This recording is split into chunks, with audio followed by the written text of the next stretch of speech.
Ça, c'est le geste qui a changé la vie des parents. Et pourtant, au départ, personne ne croyait en l'idée de son inventeur. Il y a même des gens qui ont refusé de me recevoir. Donc ils n'ont même pas voulu regarder ce que j'avais à montrer.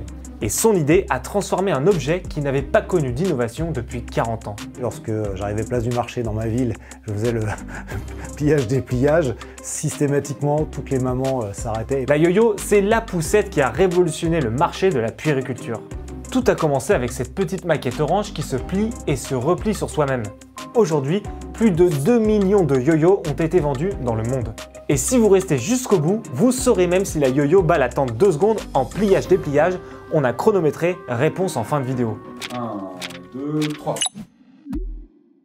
L'histoire de la poussette yo-yo commence par un licenciement économique au milieu des années 2000. Ce licenciement, c'est celui de son futur inventeur Gilles Henry. À l'époque, il travaille dans les télécoms. On est très loin du milieu de la poussette.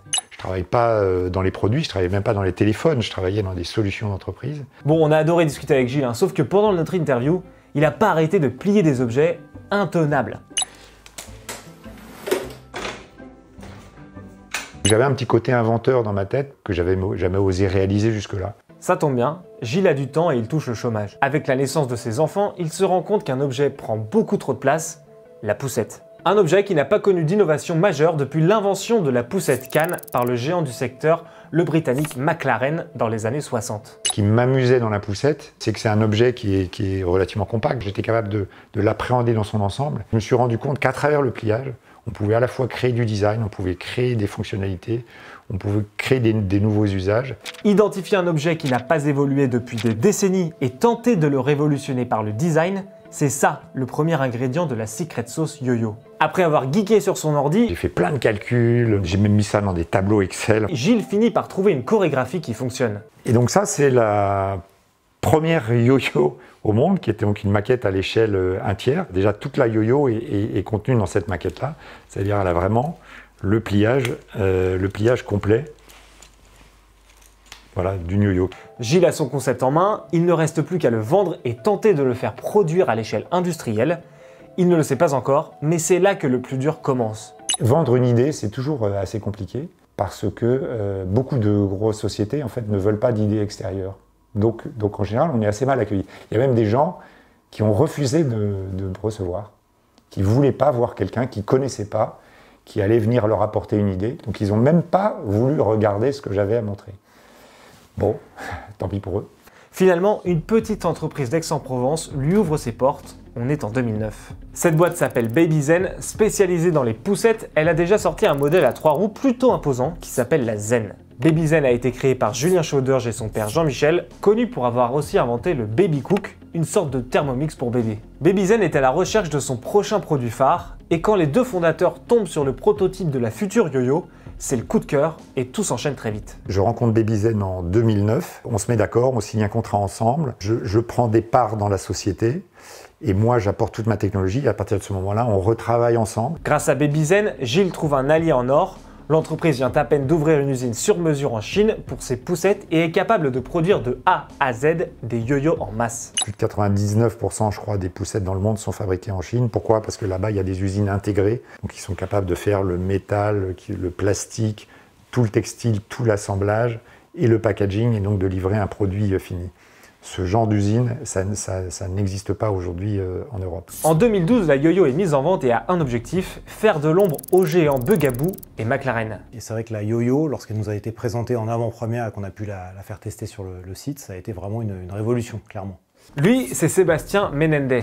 Il a créé un site de puériculture au début des années 2010. Il fait partie des tout premiers à avoir testé la yo-yo et il s'en souvient encore. Lorsque j'arrivais place du marché dans ma ville, je faisais le pliage-dépliage. Systématiquement, toutes les mamans s'arrêtaient, et pas que d'ailleurs, en me disant « mais c'est quoi cette poussette comment elle s'appelle, combien elle coûte, etc. » Le prix justement, parlons-en. À son lancement, la poussette se vend entre 350 et 400 € sans les accessoires. Des prix correspondant à un produit plutôt premium. Mais ce qu'il faut savoir, c'est qu'à cause de son système de pliage, la yo-yo est aussi plus chère à produire, 200 € environ, contre 100 € pour une poussette plus classique. Il y avait un système, je crois, de brevet sur chaque roue avec un amortisseur, le système de pliage qui était révolutionnaire, le poids qui, moi j'ai des problèmes de dos, Une fois replié, c'était un bonheur. Moi, ça me fait penser vraiment à l'iPhone, hein, clairement, à l'époque. Bah là, la yo-yo, à l'époque, c'était pareil. Malgré les premiers retours très positifs et un bon bouche à oreille dans les grandes villes, Babyzen remet tout à plat et sort un nouveau modèle. On est en 2014. On décide de transformer la yo-yo, qui était une poussette vraiment de deuxième âge,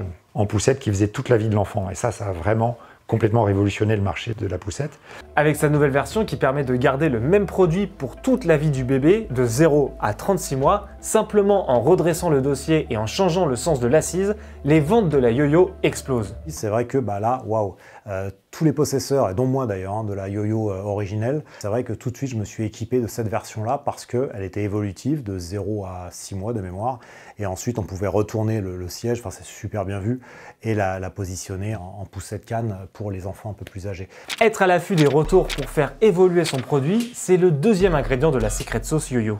Dans les centres-villes, les yo-yo commencent à pulluler et les prix de vente avec les accessoires augmentent. On passe de 380 à 400, voire 500, 600 euros. Donc évidemment, on a posé cette question à Gilles. On entend souvent que la yo-yo c'est une poussette de bobo. Est-ce que ça vous fait rire quand vous entendez ça? Et je constate que la yo-yo, on la trouve dans tous les pays, dans tous les quartiers, dans tous les milieux sociaux. Donc c'est pas du tout une poussette qui est restée sur un segment premium. Et c'est des poussettes qui aujourd'hui font, les gens nous disent souvent, 2, 3 enfants, voire après on les donne à des amis ou on les revend. Donc c'est là que le prix n'est plus un obstacle. Le succès est tellement énorme que les contrefaçons débarquent. Donc on commence à découvrir sur le marché, y compris chez nous, des yuyu, des yoya, des vovo, des dodo, et il y a eu je ne sais combien de noms comme ça qui sont sortis, de poussettes qui étaient des copies à l'identique de la yo-yo. Ils changeaient juste le nom qui était sur le côté pour en mettre un autre.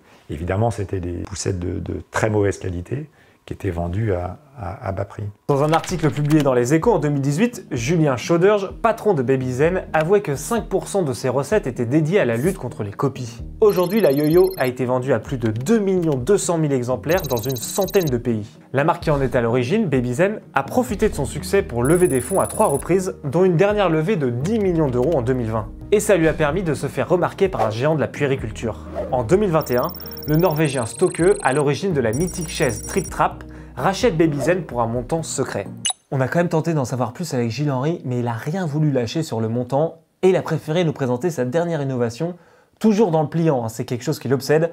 Voici Bastille, le vélo à grande roue à emporter partout. Attention, ça va vite.